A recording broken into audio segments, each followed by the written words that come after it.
दोस्तों हेठि मुंहिंजा प्यारा दोस्तों भाउरो ऐं भेनरो, चवनि था त क़दीम दौर में सिंध जा माण्हू सामूंडी सफ़र जा हैराक हूंदा हुआ। संदनि सामूंडी जहाज़नि ते लॻल बेरकूं सदाईं हवा में झूमंदियूं हुयूं। हुननि जा अंदरि बेफ़िक्र ऐं बेबाक हूंदा हुआ। का बेरानी अंदर में ज़रूरु हूंदियूं आहिनि जेका हुननि खे सफ़र लाइ पई उत्साहींदी हुई। तॾहिं त उहे ॿाहिरि करे कॾहिं काफ़िलनि में त कॾहिं अकेला रण ऐं समुंड जागण निकिरी पवंदा हुआ।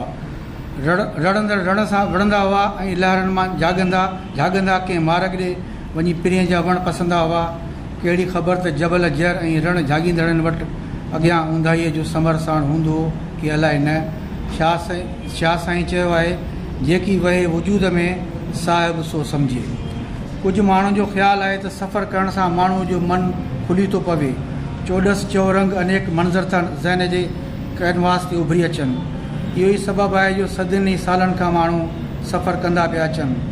अलफ़ लीला वारे सिंधबाद जी त ख़बर कान्हे, पर मशहूरु सियाह इब्न बतूता सिंध ज़रूरु आयो हो।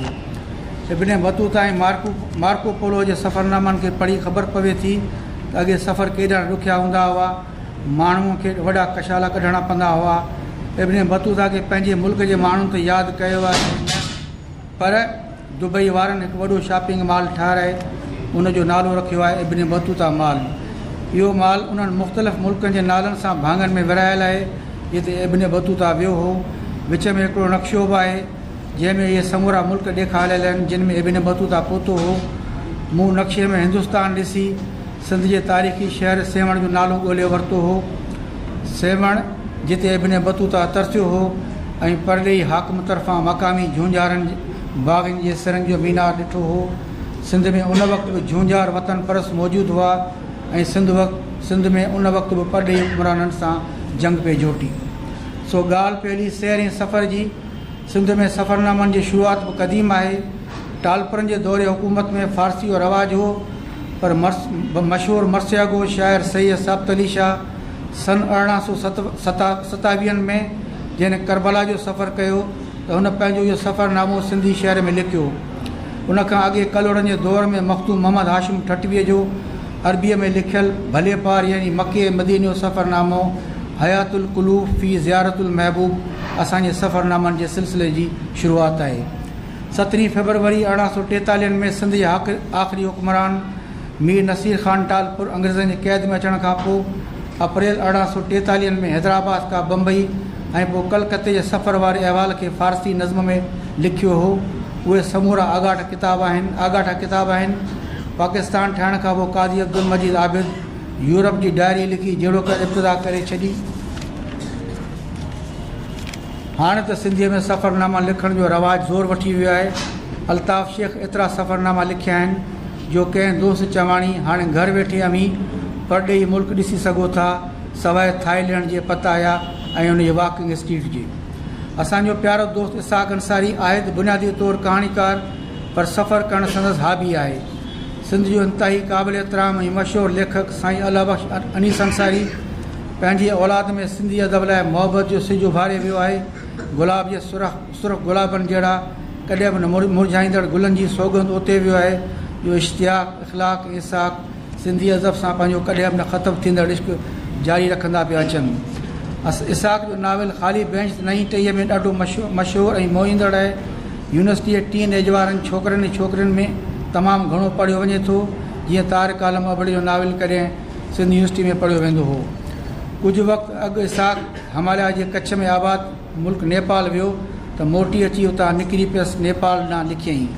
संदसि सफ़रनामे में हाल बि आहे, माज़ी बि आहे। सूंहं ऐं सुंदरता जो हसीन कुदरती नज़ारा मौजूदु आहिनि। हुनजी लिखणी जानदार आहे, किथे बि मुंझाए नथी, थकाए नथी, जंहिंमें अजायो बोर कंदड़ मालूमात या अंबार न आहिनि। सफ़रनामे में नेपाल मौजूदु आहे। नेपाल जे हुक्मरान बकरम शाह जो पंहिंजे पुट ऐं वली दपेंद्र हथां थींदड़ क़त्ल जो दास्तान आहे। नेपाली बादशाह जो इहो खून हो या का माइलाती साज़िश, तंहिंजी ख़बर ख़ुदा खे, पर हिन किसे में इश्क जो राज़ ज़रूरु पना आहे। देवया राणी जे इश्क में वरितल वली दपेंद्र जी कावड़ आख़िर रंगलातो हिकु कुटुंब जे ख़ात्मे सां कॉरिडोर पॉलिटिक्स नेपाल जी तारीख़ जो किसो पारीनो बणिजी वियो।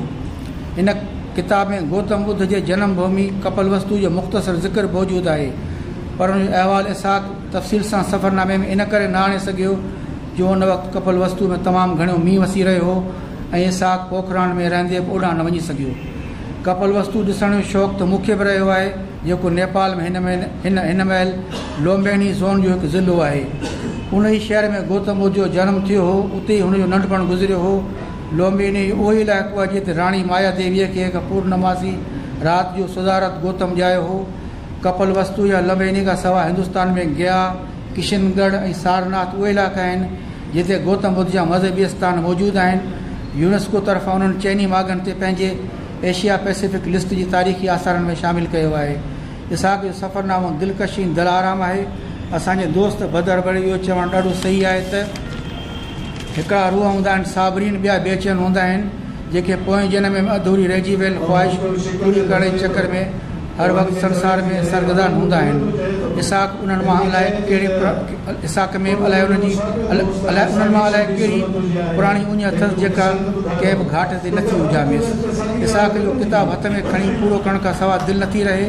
नेपाल जिते बादशाहत हुई पर अॼु जमहूरियत आहे, उते कम्यूनिस्ट पार्टी हिकु वॾी जदोजहद करे 2007 में बादशाहत जो अंतु आंदो ऐं बादशाह हिमालय जबलनि में वञी मुंहुं लिकाए छॾियो।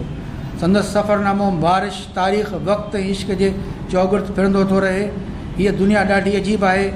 हिते क़दम क़दम ते ज़िंदगी जा सम्झ में न ईंदड़ इसरार था ॾिसण में अचनि। इसाक खे बि नेपाली सफ़र में जेको इसरार आॾो आयो उहो हो अल्पना जो किरदारु। अहिड़ो किरदारु कॾहिं कॾहिं ज़िंदगी जे कंहिं चौवाटे ते गॾिजंदा आहिनि, कुझु देरि लाइ कंहिं ककर वांगुरु वसी पोइ गुम थी वेंदा आहिनि। हिन ज़िंदगीअ में इन क़िस्म जी मुलाक़ात फ़क़ति हिकु भेरो थींदी आहे। हीअ ज़िंदगी बहिरे बेकरां आहे। हिकु हसास दिलि शख़्स जा ख़्वाब मोती जे गुलनि जहिड़ा हूंदा आहिनि ऐं जीअं चांडोकी राति में इहे गुल टिड़ंदा आहिनि, असांजा सपना बि ईअं गुलनि वांगुरु फुटंदा आहिनि। राति जी तेरगी में सभु कुझु पोइ अलूप थी थो वञे। इसाक बि कलाकार आहे, हुनजे अंदरि में काई अकेलाई ज़रूरु मौजूदु आहे। ख़बर न आहे त हुनखे कहिड़ा गुल वणंदा आहिनि, पर मूंखे ज़र्द गुलाब जा गुल वणंदा आहिनि। ज़र्द गुल गेंडे जा बि हूंदा आहिनि। उहे मंदरनि ऐं मूर्तियुनि ते, दरगाहुनि ते भेटा कया वेंदा आहिनि। हिकु भेरे आऊं इसाक रखियल मोरा ऐं आबिद मज़र सेवण विया हुआसीं। शाम जो कलंदर जे मज़ार ते वियासीं। उते कलंदर जे तुरबते ते ज़र्द ॻोठे जा गुल पिया हुआ। असां उते कुझु देरि बीठासीं ऐं पोइ अची सेवण जे किले जे आगंद में कुर्सियूं विझी वेठा हुआसीं। उन महिल सेवण शहर ते सांझीअ जा पाछा पइजी रहिया हुआ। असांजे साम्हूं ओभर में सिंधु दरिया वही रहियो हो। साॼे पासे बोदले बहार जो कुबो, अनूतका साई खॾ, सेवण जा घर, हिकु पकसरी ठहियल हिंदुनि जी माड़ी, दूर कलंदर जो मुक़बरो, पुराणो अलम ऐं दूर खीरतर जबल पे ॾिसण में आयो। कुझु देरि में ऊंदहि थी हुई ऐं आसमान ते शब बरात जे ॾियाटियुनि जहिड़ा सितारनि सेवण जे अरवूणी आकाश खे ढके छॾियो हो। उन महिल ईअं महसूसु थी रहियो हो ॼण असीं सभु शिवपंथी बणिजी विया हुआसीं ऐं राति जे सांत में असीं माठ करे सेवण जी राति जे तिलस्म खे ॾिसी रहिया हुआसीं, जंहिंमें नगारनि जो आवाज़ु वधीक पुरस्कार बनाए रहियो हो। मूंखे उन महिल इसाक मोहन जे दड़े जो कोई तासिक इंसानु लॻो हो। हिकु ॻोल्हाऊ शख़्स हू माठ करे सिगरेट छिके रहियो हो। राति जो आधीअ महिल असां किले जे हेठि हिकिड़े होटल ते वञी वेठा हुआसीं ऐं राति जो देरि ताईं उते वेठे कचहरी कईसीं। राति जी सांत हुई। हिकु भेरो कोयटा वेंदड़ रेलगाॾी सीट वॼाईंदी अची उतां लंघी हुई। ज़िंदगीअ जा उहे पल जेके गुज़री वञनि था से वरी करे मोटी नथा अचनि, छाकाणि त राति हिकु जंग आहे, रुञ आहे। असांजो शाइर हरेश वासवाणी चवे थो, असीं सभु डोड़ी रहिया आहियूं रेस जे घोड़नि वांगुरु उन्हनि ॾसान में जिन जी चूंड असां कोन कई आहे। ऐं असीं हिन राति जे तिलस्म खे, सितारनि जे झिरमिर खे, सुबुह खे, सांझीअ खे, पूर्णमासी चंड खे, ज़िंदगीअ जे जज़्बनि खे ऐं इश्क खे सम्झण खां लाचार आहियूं। गौतम बुद्ध चयो आहे सर्वम दुखम दुखम। हू चवे थो ज़िंदगी माया आहे, छाया आहे, कुझु बि हथु न ईंदो, केरु ख़्वाहिश करे कंहिंजी, इन करे समूरियूं ख़्वाहिशूं बेकार आहिनि। ऐं इसाक जे सफ़रनामे आयल किरदारु अल्पना चवाणी जीअं रेशमी रुमाल हवा में आज़ादी सां उड़ामे थो, असांजो प्यारु चौवाटे ते इंतज़ारु थो करे। हिकु नाली बंदूक, ॿ नाली बंदूक, हरण जे निशाने ते, इहो हरण न पर मुंहिंजे प्यार जी निशाने ते आहे ऐं विछोड़ो मुंहिंजे जबल जी उभी चोटीअ ते ख़तरे में आहे। मां उनखे छॾे थी सघां, हल त मुंहिंजा सॼण मोटी हलूं। इसाक जो सफ़रनामो सिंधीअ जे सुठनि सफ़रनामनि मां हिकु सफ़रनामो आहे। उमेद अथऊं त इसाक जहिड़ो सुञाण लेखक अॻिते हली बि सिंधी अदब खे पंहिंजी हयाती जा ईंदड़ सफ़र कहाणियूं किताब जे शिकिल में ॾींदो रहंदो। ऐं असीं शाह लतीफ़ चवाणी पॻ पासे घार आयल सामुंडियुनि जे वांगुरु हुन सां गॾु हूंदासीं।